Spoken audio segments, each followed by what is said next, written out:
आज आमर मोटू range office रे अराउंड 30 VSS प्रेसिडेंट आउ तांकर मेंबर्स आसीथिले। आमर मीटिंग टा गुटे सबु लोकल लैंग्वेज रे हमें करिलु। तांको निज भाषा रे जहा कोया भाषा रे से माने बुझेले।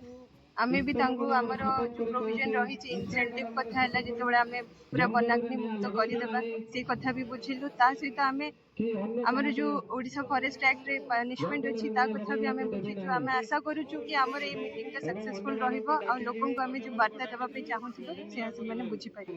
धन्यवाद।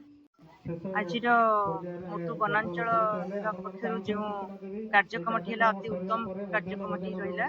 प्रकृत में परिवेश रे जंगल रे जो निया लगुच से नियारू केमती समस्त को निया न लगे रक्षा करा जाई परिबो, जंगल को रक्षा करा जाई परिबो सेही उपरे हमर रेंजर मैडम एवं ओएसएफ मैडम समस्त बहुत सुंदर भाव में कहले एवं जहाँ भी सचेतनता करागला एवं स्थानीय अंचल समस्त व्यक्ति विशेष माने जो माने आसीथिले ग्रामांचल लोक माने आसीथिले समस्त को सचेतन करेलु एवं केमिति भाव में निज जंगल को सुरक्षित रखिबा जेहेतु जातीय संपद तादरे केमिति निया लगेबा नहीं एवं ए निया लगेबा द्वारा केमिति पशु पक्षी समस्ते सेतिरे मरि जाउछंती एवं बहुत क्षति घटुची सेइथुरु केमिति निवृत्त रहिबा सेही उपरे हम समस्ते वार्ता देले एवं बहुत भल सुंदर स्वच्छ बढ़िया सुंदर प्रोग्राम टी हेला, उत्तम प्रोग्राम टी हेला। धन्यवाद देवी वनांचल विभाग रो समस्त कर्मचारी को।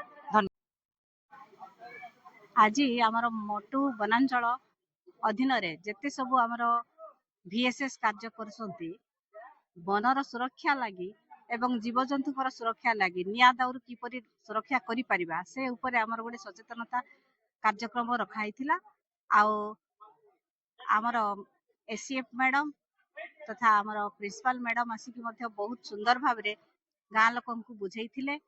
आउ VSS प्रेसिडेंट माने मध्य निज निज भाषा रे किपरि भाव रे जंगल को सुरक्षा करि परिबा आ जंगल द्वारा नै कि तांकर कोन कोन सब उपकार मिलुछि आ समस्त मिलीमिशी के कार्य को किपरि आमे अग्निमुक्त करि परिबा माने रेंज को हमर केमती निया लिभेबा निया को नियंत्रण करि परिबा से ऊपर से माने बहुत सुंदर भाव रे बुझाइथिले।